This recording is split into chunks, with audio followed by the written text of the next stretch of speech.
Natalie was right in the thick of a divorce when Anthony entered her life. Her ex, William, had walked out on her for a younger coworker, leaving Natalie to pick up the pieces. Their daughter, Victoria, had chosen to stay with her mother. One afternoon, while sorting through a stack of divorce papers at a quiet cafe, Natalie crossed paths with Anthony. He noticed her, struck up a casual chat, and kindly asked if they could get to know each other. Emotionally drained and worn thin by everything she'd been dealing with, Natalie didn't have the energy to turn him down. To her surprise, Anthony turned out to be warm, easygoing, and refreshingly cheerful. When it came time to go their separate ways, Natalie found a spark of boldness within her and asked for his number. She couldn't wait to tell her friend, though the reaction wasn't exactly enthusiastic. Her friend voiced all kinds of worries. What if Anthony was some random creep or, worse, a psycho? But Natalie shrugged it off. Aren't all men strangers at first? She said. Besides, I've got to keep living. I don't want to be alone forever. Soon enough, Natalie and Anthony were dating. He courted her like a true gentleman, always arriving with fresh flowers, taking her out to charming little places, and treating her with unexpected generosity. One day, he stunned her with a surprise, an all-expenses-paid seaside getaway. All she had to do was get a few days off work. And just like that, Natalie found herself basking in the sun and in Anthony's affection. After years with a husband who'd been stingy with both time and tenderness, this kind of attention felt almost surreal. Then, something magical happened. As they sat by the shore, watching the sun melt into the horizon with glasses of cool white wine in hand, Anthony pulled out a small box and looked her in the eye. Natalie, he said softly, I want to spend the rest of my life watching sunsets with you. That was it. Tears welled up in her eyes as she nodded. Yes. She said yes. As soon as they got home, wedding plans were in full swing. Her friend, the same one who'd been skeptical before, was now brimming with curiosity. Meanwhile, Anthony told Natalie he'd been saving up for this day, and they could afford to throw a proper celebration. Natalie could hardly wrap her head around it. Her first wedding had been bare bones, no white dress, no big party. She and William had tied the knot right after college, when love was abundant but money was scarce. Now, things were so different. Sometimes she'd cry from sheer joy, overwhelmed by how beautifully life had turned around. And then one day her friend brought up a delicate topic. Have you two talked about having more children? She asked. Natalie, calm and confident, replied, We have decided that Victoria is more than enough for us. But pushed. Doesn't Anthony want a child of his own? I mean, Victoria has different blood, after all. That's dumb. Natalie's mood shifted. Anthony had never once made Victoria feel like anything less than his own. He'd taken her out for ice cream, watched movies with her, picked her up from school, driven her to dance class, you name it. They'd talked it through, and both agreed one child was enough. Once Victoria grew up, they dreamed of seeing the world together, just the two of them. Another baby would only put that on hold. Plus, Natalie was already 35. The idea of going through pregnancy and sleepless nights again? No, thank you. Their wedding turned out to be an unforgettable event, big, beautiful, and full of joy. The food was delicious, the champagne never stopped flowing, and the laughter carried into the night. The next morning, Anthony whipped up breakfast while Natalie wandered into the kitchen, still glowing. She wrapped her arms around him from behind, her cheek against his back. Anthony grinned. So, he said, how was your first night as my wife? Natalie laughed. Honestly, I thought some kind of magical change would happen, but it's just us, still the same. Time passed, and their bond only deepened. Their home was full of warmth, laughter, and shared dreams. One evening, as they were having dinner, Anthony turned to her and said gently, Babe, I think it's time we visited my parents. They could use our help.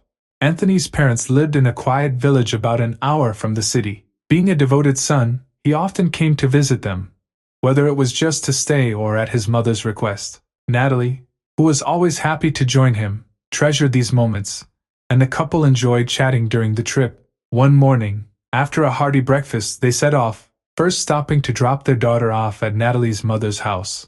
Despite the torrential rain, the road was unexpectedly cleared, which allowed Anthony to quickly get to his parents' house. The trip was filled with stories. Natalie talked about her new job, which she started 4 months ago, and shared funny stories about her colleagues and superiors. As soon as she started mentioning a new project at work, disaster struck. In a split second, Anthony lost control of the car, it overturned and flew into a ditch. Natalie lost consciousness from a blow to her head, while Anthony, who apparently had a fractured rib cage and a nosebleed, tried to call an ambulance. However, before he could drive through, people appeared from the side of the road, rushing to help. Relieved, the couple waited for help to arrive quickly. At the hospital, Anthony received treatment for his injuries, including a cut on his hand from the shattered glass. Natalie, on the other hand, underwent emergency surgery to stop the internal bleeding. While Anthony rested, the effects of the painkillers dulling his senses, a doctor came to speak with him. Several hours had passed since Natalie had been taken to surgery, and the doctor reported that while they had managed to halt the bleeding, they couldn't save the pregnancy. The news hit Anthony hard, leaving him in a state of shock and disbelief. The following day, when Anthony visited his wife, he was taken aback by her appearance. Bruises covered her body, and clear tubes from IVs ran into her arms. Though he had been told about the pregnancy loss, he chose not to tell Natalie the full extent of what had happened.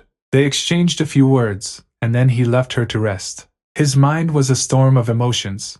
A week later, Anthony sat beside Natalie's bed and told her about the latest development, how they would need to buy a new car because the old one was beyond repair. As she listened, a small, bittersweet smile crept onto her face. But then, without warning, she grabbed his hand and looked into his eyes with a weighty seriousness.